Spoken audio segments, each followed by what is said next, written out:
भी जानते हैं इस वर्ष प्रयागराज में महाकुंभ लगा हुआ है और यहाँ पर भारत के ही नहीं, हम यहाँ पर लघु भारत इकट्ठा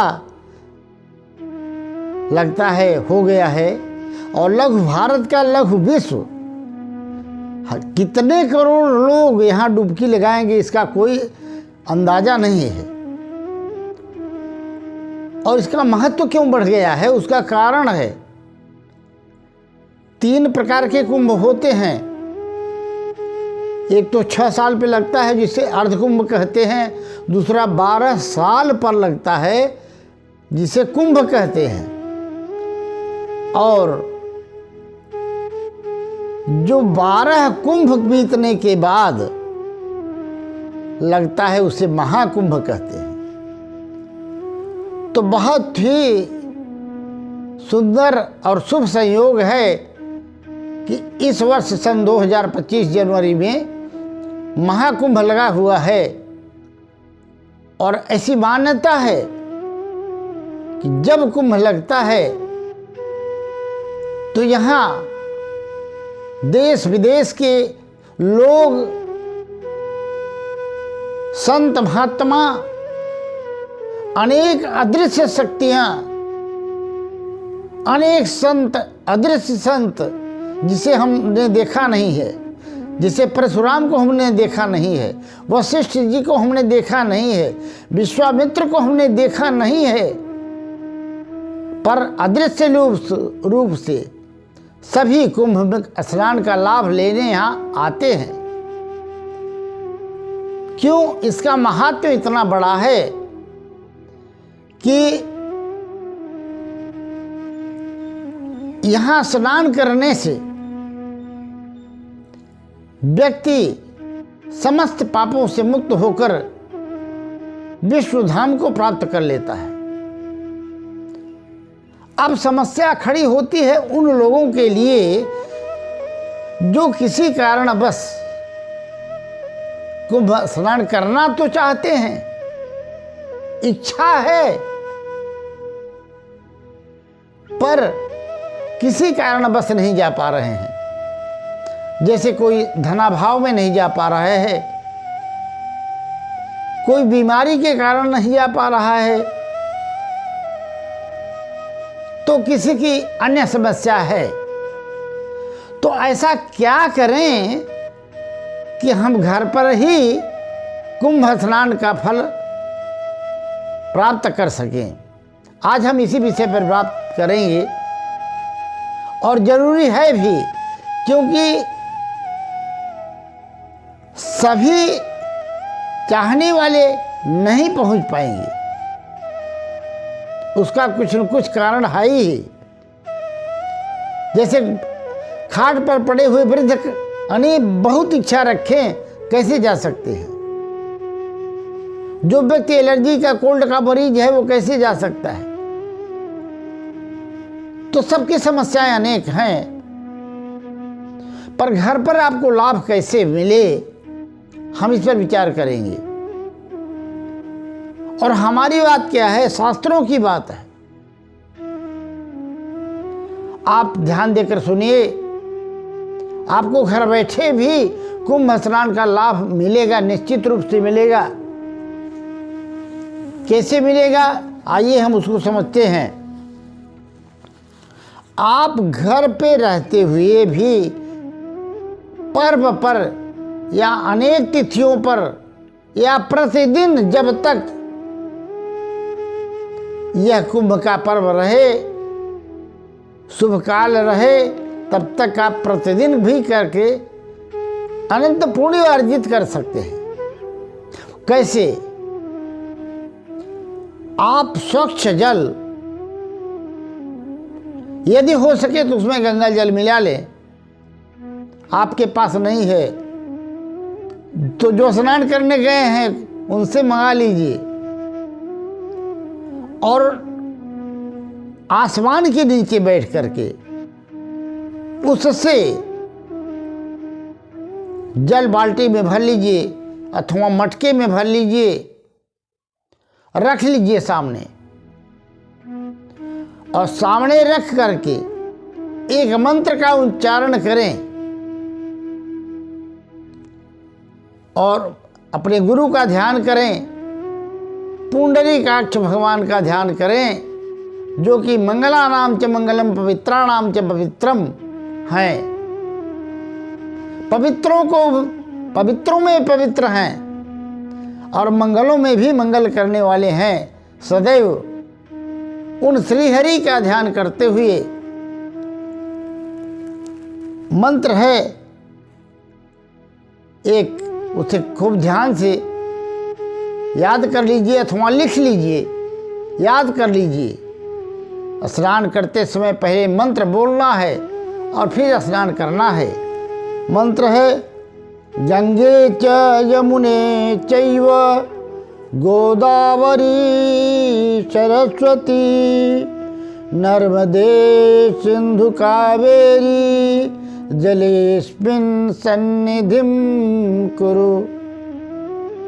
आप सामने अपने इष्ट जिस भी को भी मानते हो, राम हो, कृष्ण हो, दुर्गा हो, कुछ भी हो, भगवान सब एक हैं, और गुरुदेव का ध्यान करते हुए इस मंत्र से प्रार्थना कीजिए कि जो जल मेरे सामने हैं इनमें समस्त नदियों का, पवित्र नदियों का जल सम्मिलित हो जाए।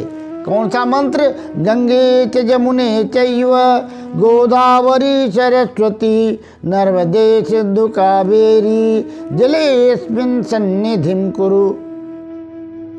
ये मंत्र इतना बढ़िया काम करेगा। जब आप इस मंत्र का जप करके स्नान करेंगे तो आपके कुंभ स्नान का मैं गारंटी देता हूं कि 100 अगर नहीं मिला तो 90% तो लाभ अवश्य मिलेगा। इस तरह से स्नान कीजिए। और स्नान के बाद दान का विशेष महत्व है। दान करें। आपके आसपास जो भी व्यक्ति आवश्यक वस्तुओं की कमी के लिए परेशान हो रहे हों, कोई दवा के लिए हैरान है, दवा के लिए पैसे नहीं हैं, किसी के पास अन्न नहीं है भोजन करने के लिए, तो किसी के पास पैसों की कमी है, तो ऐसे पात्र लोगों को दान करें। और उसके साथ साथ दूसरा उपाय यह है कि शाम को एक नया घड़ा ले आएं और उसमें पवित्र जल भर दें। भर करके रात भर अपने आंगन में रख दीजिए, खुला रख दीजिए, आसमान की तरंगे उसमें समाहित होने दीजिए। और सुबह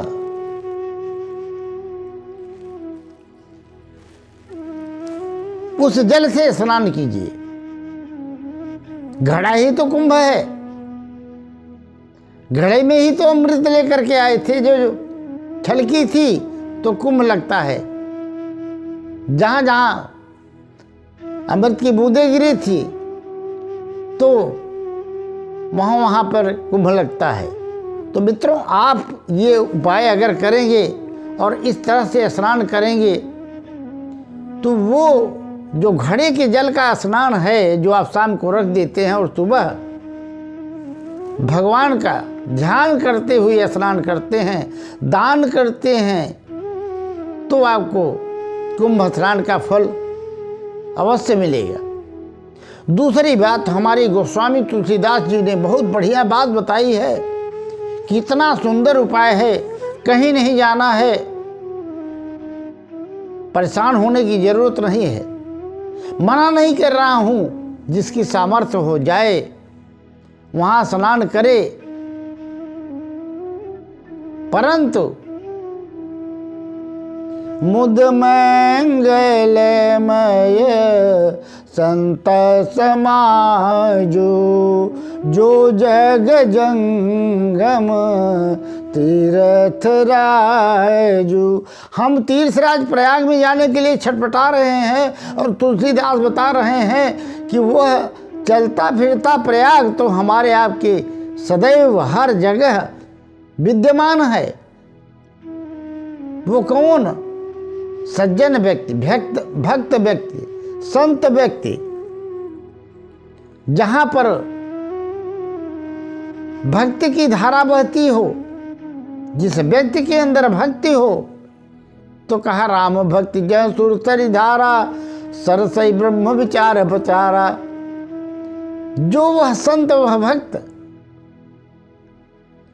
ज्ञानामृत का पान करता है, ईश्वर के ध्यान का ध्यान करके, वही सरस्वती है। और यह करो यह न करो,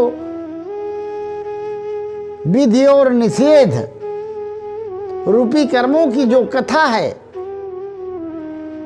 वह कलयुग के पापों को नाश करने वाली है। और वही यमुना जी हैं। और हरि हर कथा विराजित बेनी, सुनत सकल मुद मंगल देनी। मित्रों, गंगा जी कहां से निकली है? भगवान विष्णु के पद से।